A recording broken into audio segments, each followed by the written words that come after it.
श्री क्षेत्र नृसिंहवाडी इथल्या दत्त मंदिरात सर्वारिष्ठ शांतीसाठी संतत जलधारा अनुष्ठानाला उत्साहात प्रारंभ झालाय। यानिमित्त रोज सायंकाळी होणाऱ्या शंखतीर्थ सोहळ्याला भाविक मोठ्या प्रमाणात गर्दी करतायत। दत्त महाराजांची राजधानी असणाऱ्या नृसिंहवाडीमधील सर्वरिष्ठ शांतीसाठी संतत जलधारा अनुष्ठानाला उत्साहात प्रारंभ झालाय।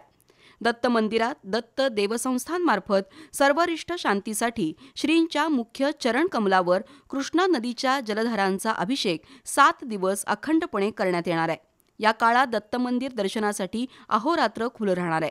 7 दिवस सकाळी 10 ते सायंकाळी 6 या वेळेत रुद्राभिषेक तर रात्री 10 ते पहाटे 4 वाजेपर्यंत पवमान पंचसूक्त पठणाचं आयोजन सेवेकऱ्यांमार्फत करण्यात आलंय।